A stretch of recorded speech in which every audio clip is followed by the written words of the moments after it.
2016 Auditor General debate, sponsored by the League of Women Voters of Pennsylvania. The League of Women Voters of Pennsylvania is a grassroots civic engagement organization dedicated to encouraging informed and active participation in the Pennsylvania government, increasing public understanding of major local, state, national, and other issues, and affecting public policy by education and advocacy.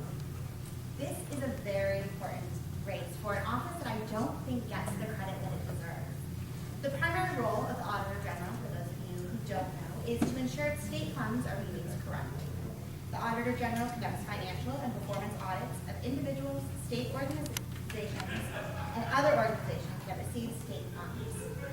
Before we get started, I want to thank Northampton Community College for hosting us today, PCN for providing us, the candidates for all attending, and a big thank you to Beverly Hernandez and the rest of the Northampton League of Women Voters for putting this all together. And with that, I will turn it over to Beverly. Thank you, Suzanne. Thank you all for coming. This is going to prove to be a very interesting evening. My name is Beverly Hernandez, and I'm the president of the Northampton County League of Women Voters. First of all, I would like to introduce the people, the women who are here, and gentlemen who are here helping us out.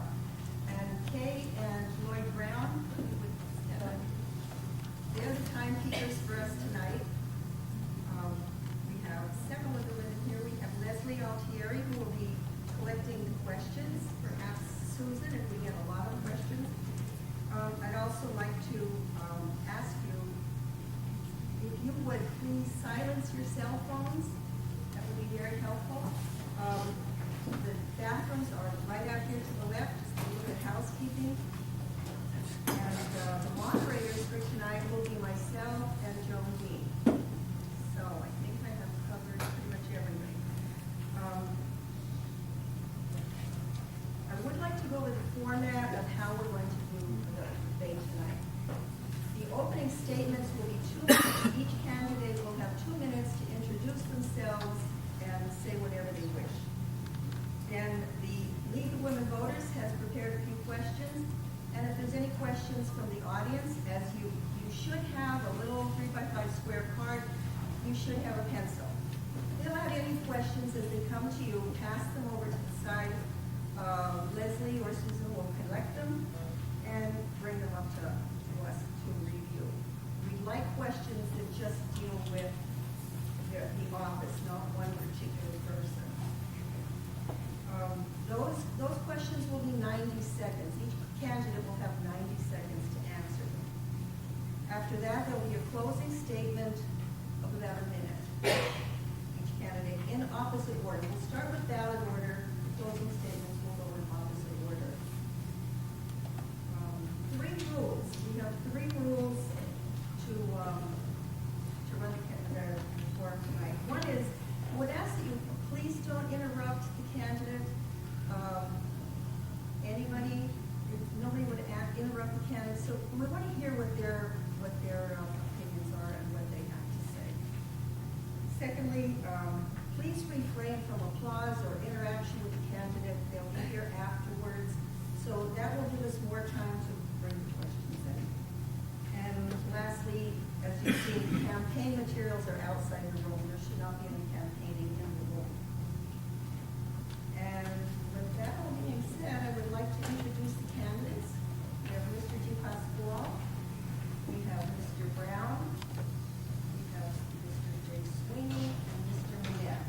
That is Democrat, Republican, Green Party, and Libertarian. So with no further ado, let's get started with the question.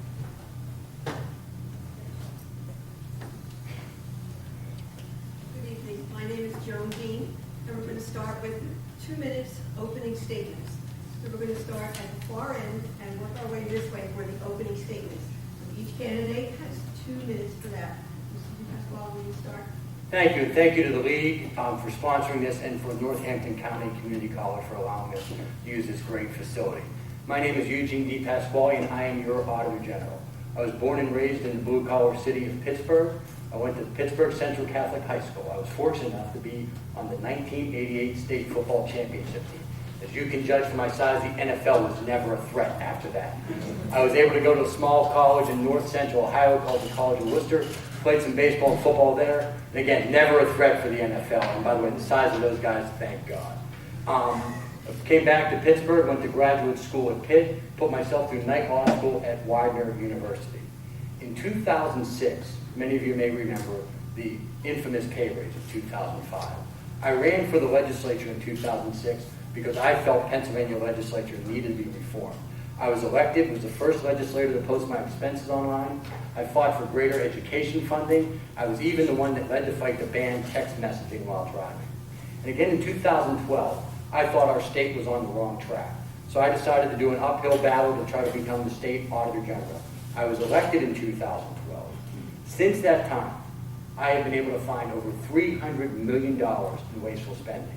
We've been able to do performance audits to make sure that we better protect women, children, seniors, make sure our job creation programs are actually creating jobs, and making sure our college campuses are safer for everyone.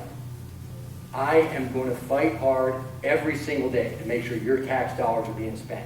And I say that not just as the Auditor General, but as a parent of 2 teenage kids. One's a drummer and a baseball player, the other's a field hockey player and a clarinet, so the house can get a little loud sometimes.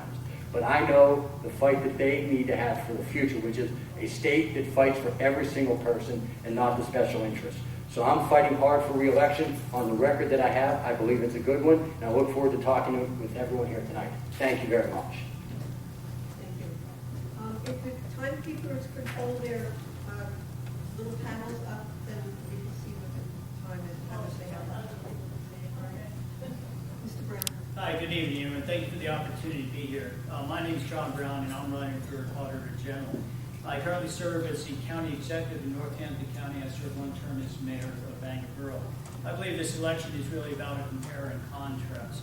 As Northampton County Executive, when I came into office, the county was overspending about $16 million per year, having spent down our reserve funds.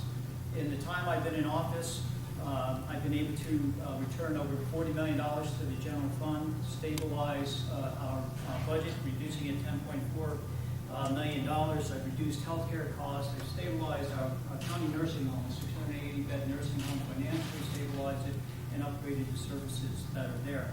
My background, I am a University of Notre Dame graduate, and I have over 30 years of business experience before coming into the public sector. Uniquely, I believe, as I'm the only candidate with a financial and business experience, having served both at senior executive levels in the private sector, but also now in the public sector also.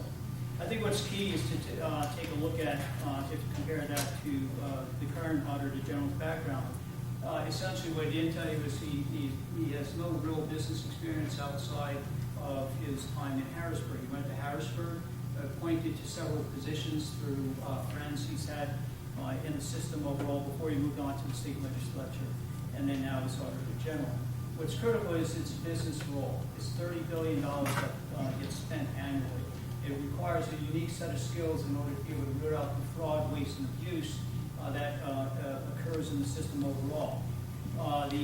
The number, if you take a look at the performance of the Auditor General's office to date, he saved, it'll tell you he saved $180 million according to his record, but he spent $240 million to do that. That's saying he's cost the taxpayers, the taxpayers, $60 million because he doesn't have the experience of doing it better.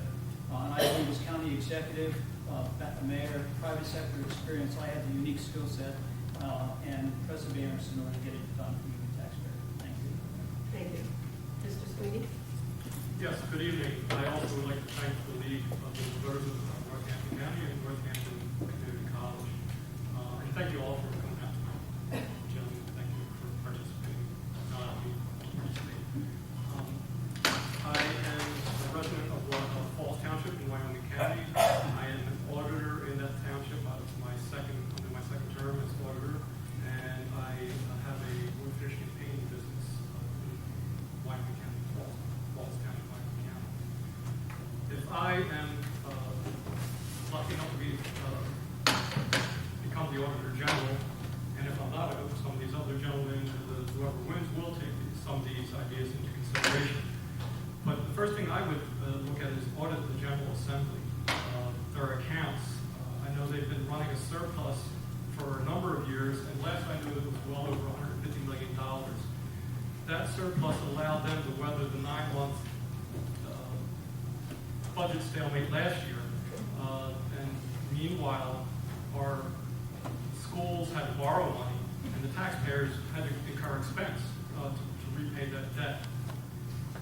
I would like to see a follow-up audit. I appreciate the audit Auditor General DePasquale did on the Department of Environmental Protection for the years 2009 to 2012, and I would like to see now a follow-up audit for the following 4 years, 2013 through 2016, to see if they improved his recommendations regarding hiring new inspectors, the frequency of inspection, response to complaints, enforcement, accuracy, and transparency of reporting. I also would like to recommend, I like his audit on the Turnpike, and I would like to recommend that we combine the Pennsylvania Turnpike and PennDOT to save money with salaries and so forth to pay its services. Thank you. I think the Auditor General is the most important office that nobody has ever heard of. The basic nature of government makes it critical for taxpayers to have an independent watchdog responsible directly to them. As George Washington put it, government is not reason, it is not eloquent, it is force. Like fire, it is a dangerous servant and a fearful master. Like fire, government always tries to grow larger. Federal, state, and local governments have grown to the point where they are now confiscating 31% of all earnings. Pennsylvania's budget just took another major leap upward. And how about those onerous property taxes? For decades, government has been run by a tag team monopoly formed by the two old declining parties. Although they may spout different party lines, they cooperate to grow the government, and they conspire to keep their competition out of office. A federal court recently declared Pennsylvania election laws unconstitutional. Elective offices have been predominantly populated by career politicians with cushy benefits. Their focus is on staying in power. They shamelessly pander to various constituencies and take care of the cronies that contribute to their campaigns. I am a libertarian. Libertarians are fiscally responsible and socially tolerant, just like most Americans. We want small, constitutionally limited government. I am obviously not part of the establishment. I will be fierce and truly independent watchdog. In addition to performing the customary audits, I plan to recommend ways that we can shrink our government and reduce the burden on taxpayers while still maintaining all proper functions.